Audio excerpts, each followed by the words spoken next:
Alex had never expected that exploring a new planet would feel so alive.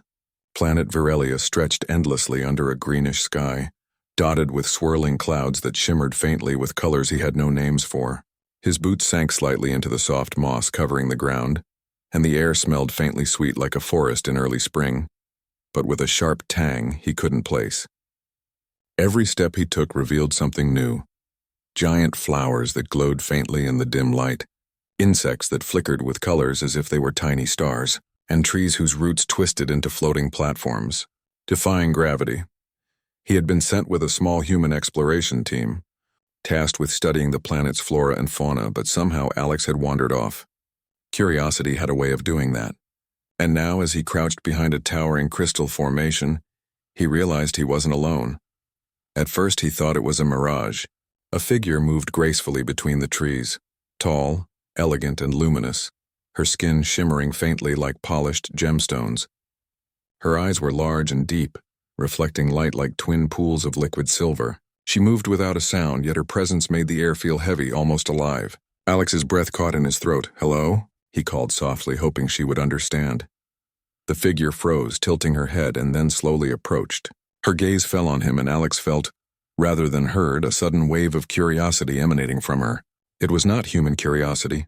It was sharper, more intense, a probe into his very thoughts. He staggered back a step, startled. You are small," she said in a melodic voice. It wasn't English, but somehow he understood her perfectly. It was as if her words resonated directly in his mind. "You move like a creature of the forest. You belong to me now." Alex blinked. "Wait, what? I'm human. I'm not." But she didn't wait for him to finish. With a swift movement, she gently scooped him up as though he weighed nothing at all. Alex flailed, arms and legs thrashing, but it was useless. She held him with one arm as if he were a small animal. His protests were muffled by the sheer shock of the situation. "Put me down," he shouted, struggling. "I'm a scientist. I'm not a pet." The alien woman's silver eyes widened slightly, not in anger, but in a way that made him feel she found his struggle amusing. "Pet," she repeated almost as a question, her voice ringing like wind chimes. "You small, you fragile, you belong to me." Alex froze. He had been on strange planets before, had faced dangerous wildlife and unpredictable environments, but this was entirely different. He was not just out of his element, he was in someone else's world entirely, and she was convinced he belonged to her. "Okay," he said slowly, trying to reason with her. Let's calm down. I am human. I am not a pet. I can talk. I can think. I can do things." She tilted her head again, watching him, and for a moment Alex felt like he was being examined by a creature far more intelligent than any human. And in some ways he realized he probably was. "You think?" she said. "You move differently than others. But you small. You fragile. You belong to me," Alex groaned. There was no reasoning with her, not yet. He needed to find a way to survive until he could escape, or at least understand her world better. "Fine," he said, taking a deep breath. "If you're going to carry me, can you at least not step on the glowing flowers? They're fragile and they react badly if crushed." Her eyes flickered with curiosity, and she adjusted her grip to avoid the plants. Alex realized that this alien woman, though enormous and powerful, was not cruel. She simply had a very different perspective. As she moved, the world around them changed. The trees grew taller and the air grew thicker with the scent of something sweet and sharp at the same time. Small creatures peeked from behind leaves, their eyes glowing faintly. Some of them were clearly pets, or something like pets to her. Alex noticed that many of them were small, fragile, and moved with cautious curiosity around her. She carried him for what felt like hours, though he had no way of measuring time. Eventually, they reached the edge of a clearing, and Alex could see the city in the distance. Towers of crystal and metal stretched high into the sky, some floating in midair, connected by bridges made of shimmering energy. The light reflected off the towers and sent dazzling colors scattering across the forest. "You live here?" Alex asked, awe creeping into his voice despite his predicament. She nodded, her expression unreadable. "Yes, here. Home," he swallowed hard. This was more than just a city. It was a civilization unlike anything humans had encountered, and somehow he was going to be part of it, at least for now. "Okay," he said carefully. "I'll play along, but I'm not a pet. I have skills. I can help. I can learn, her eyes narrowed slightly. Learn? She repeated. Yes, maybe. But small. You belong to me, Alex sighed. He had expected danger on this mission. He had expected strange wildlife. He had not expected to be kidnapped or mistaken for a pet by an alien woman who could crush him with one hand. When they arrived at the city, he saw why she had been so protective of him. The city itself seemed alive, almost as if it were a single organism. The buildings pulsed faintly and the air vibrated with energy. Other creatures scuttled along the streets and platforms, some walking on all fours, some gliding. The alien woman's presence commanded respect and obedience. The smaller creatures seemed to treat her like a guardian, protector, or master. She set him down gently on a soft, glowing platform. Alex stumbled but stayed on his feet. So and what now? He asked. She crouched slightly, bringing her face closer to his. Alex felt a rush of energy from her gaze, like a wave washing over him. Now you learn, she said simply. He frowned. Learn what? You small. You fragile. You survive, she said. You belong to me, Alex sighed. He realized that arguing would get him nowhere. Instead, he decided to observe, to learn. He needed to understand her species, their society, and their rules if he wanted to survive and maybe, just maybe, find a way back to his team. The first lessons were simple: how to move without startling the smaller creatures, how to communicate through gestures and basic telepathy, and how to avoid breaking things that were far more fragile than they appeared. Despite the strangeness, Alex felt a spark of excitement. This was unprecedented. No human had ever been so close to an alien civilization like this. Over the next few days, Alex learned quickly. He discovered that the city was powered by energy harvested from crystals that grew naturally in the ground, and that the citizens of this world could manipulate these crystals with thought. He began experimenting with their technology, careful not to damage anything. Each small success earned him a flicker of respect from the alien woman, whose name he now learned was Lyra. Lyra observed him constantly, sometimes silently, sometimes with direct telepathic probing. Alex found it uncomfortable at first, but he began to understand that she wasn't being cruel. She was simply curious. She wanted to know what made humans different, and perhaps what made them useful. One evening, as the two of them sat on a glowing terrace overlooking the city, Alex finally asked the question that had been on his mind since the day he was taken. Lyra, why me? Why did you think I was a pet? She tilted her head, eyes reflecting the light of the floating crystals. Small, fragile, moves like animal. Others, small like you. Already mine, you. New, you. Different, you. Belong to me. Alex shook his head. Different how? You. Clever, you. Survive, you. Not like others, she said. You. Useful, you. Belong to me now. He couldn't help but laugh softly, even though the situation was terrifying. Useful, huh? Well, I hope my usefulness doesn't involve being chased by anything sharp or eating weird alien plants. Lyra's expression softened slightly, and she extended a hand. Alex hesitated, then touched it. The warmth that flowed through him was unlike anything he had experienced. A mixture of calm, curiosity, and something that almost felt like friendship. That night, Alex lay in a small chamber that had been prepared for him. It was surprisingly comfortable, with soft surfaces and gentle lighting. Despite the strangeness of everything, he felt safe. He realized that Lyra wasn't trying to harm him. She simply had a perspective unlike any human's, and he had to adapt. As he drifted off to sleep, he thought about the days ahead. He would have to learn quickly, understand Lyra's world, and find a way to survive. Not as a human among humans, but as a human among beings who saw him as something entirely different. And yet, despite everything, a part of him was thrilled. He was on an alien planet, living among creatures far more advanced and powerful than humans.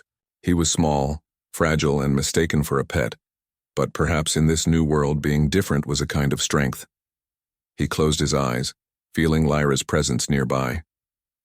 You belong to me now, she had said, and for the first time Alex didn't feel entirely afraid. Tomorrow, he would begin learning not just how to survive, but how to thrive in a world where humans were not the dominant species, but perhaps could still shine in ways no one had expected. The first light of Virelia's twin suns spilled across the crystalline towers of the city. Alex woke slowly, stretching his stiff muscles. His body ached from the previous day's lessons in navigating Lyra's city, but a strange excitement pushed him forward. He had survived the first encounters, and now he had to prove that humans were more than just fragile creatures to this alien civilization. Lyra was already there, waiting. Her silver eyes caught the sunlight, reflecting it in dazzling patterns across the terrace. She regarded him silently for a moment, then motioned for him to follow. Alex obeyed, stepping carefully over the glowing energy pathways that snaked across the ground like living rivers. Today. Learn more, Lyra said simply. Useful. Alex nodded, trying not to flinch at her telepathic intensity. I'm ready, he said. He had spent the night thinking of ways to demonstrate his abilities. Humans might be small here, but their ingenuity and adaptability had always been their strength. Their first stop was the lower levels of the city, where smaller creatures scuttled about. They carried objects, tended to crystal gardens, and moved with a precision that Alex admired. Lyra gestured to a broken energy conduit. Fix, she said. Alex examined it carefully. The conduit was part of a complex network that channeled energy from the crystals to the city's floating platforms. A misstep could overload the system, potentially causing massive damage. But Alex had worked with delicate technology before. Okay, he said aloud. Let's see what we've got. Using his human intuition, he adjusted the crystal alignments, tapping into the conduit's resonance. Slowly, light began to flow through the broken channel again, steady and bright. Lyra's eyes widened slightly. You clever, she said. You survive. You different. Alex smiled, feeling a surge of pride. He had been underestimated, but this was his chance to show humans were capable of more than Lyra had assumed. As they continued through the city, Alex noticed how much care Lyra's species took with every detail. Platforms floated effortlessly, bridges shimmered with energy instead of being solid, and the creatures around them treated her presence with reverence. Yet despite their power, there was a sense of harmony that Alex found inspiring. You learn fast, Lyra said. Perhaps you not only small, perhaps you help more. Alex considered this.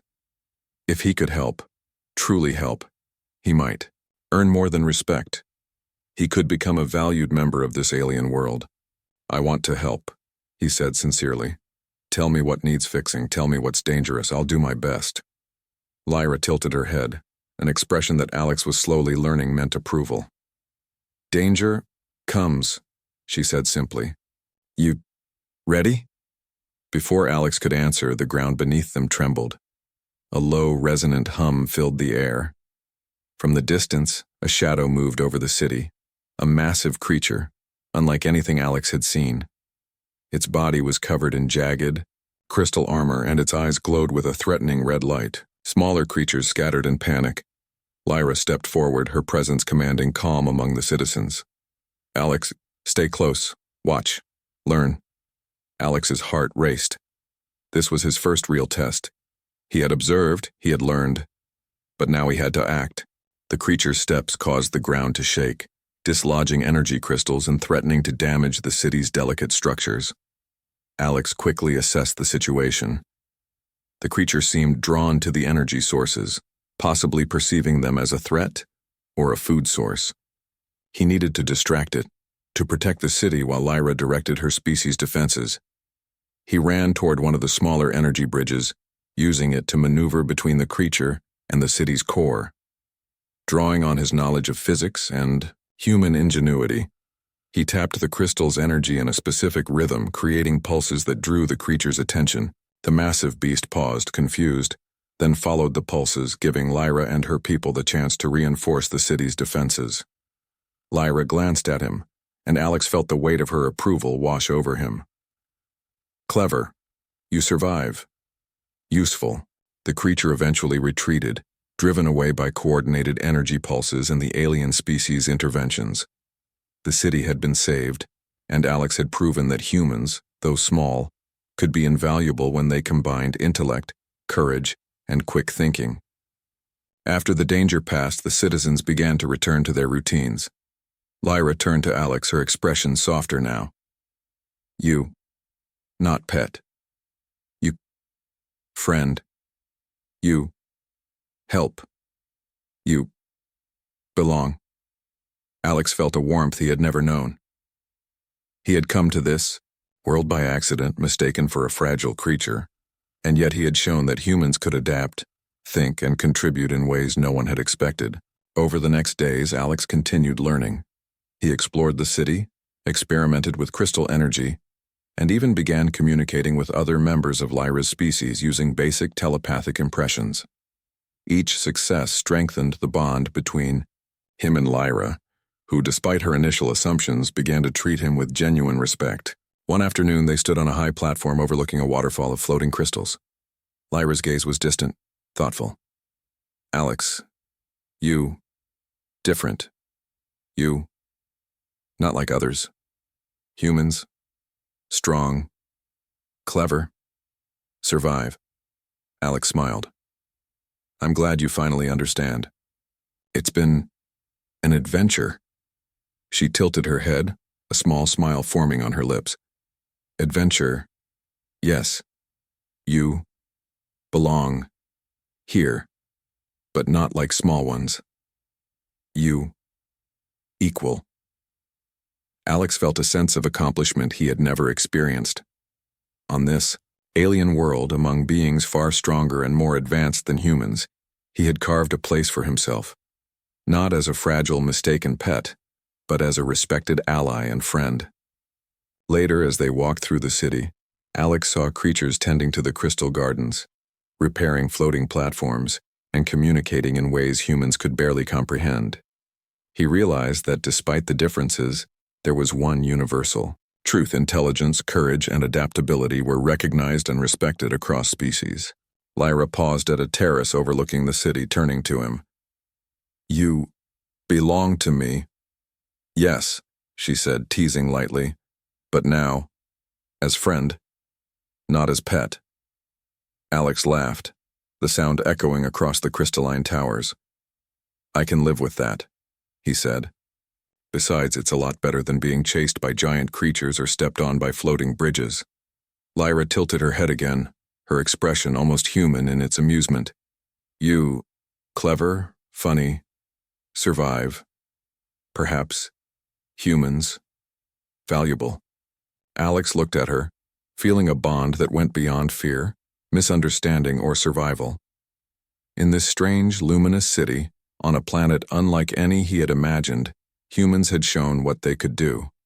Small, fragile, and underestimated, they could think, adapt, and shine. For the first time, Alex didn't feel out of place. He didn't feel like a visitor or a mistaken pet. He felt like he belonged, not because he was taken, but because he had proven himself. As the twin suns of Virelia set, casting long shadows over the floating crystals, Alex knew that his adventure was only beginning. There were more discoveries to make, more challenges to face, and more ways to show that humans, no matter where they were, could rise to the occasion. Lyra stood beside him, silent but present, her hand brushing against his in a gesture of companionship. You survive. Clever. Belong, she said. Alex smiled. And you taught me that even in a world where I seem small, I can still make a difference. She nodded, and together they watched the glowing city stretch out before them. It was a city full of life, energy, and wonder, a city that now included a small human who had once been mistaken for a pet, but who had shown that humans could shine in ways no one had imagined. And in that moment, Alex realized something profound. Belonging wasn't about being taken or being seen as fragile. It was about being recognized, respected, and appreciated for what one could bring to the world. In a strange, alien city, under twin suns, among beings stronger and larger than any human could imagine, Alex had found his place. He belonged, not as a pet, but as a friend, a problem solver, and a human who had proven that no matter where they went, humans could rise to the challenge, adapt, and inspire awe. And that was exactly what he intended to keep doing.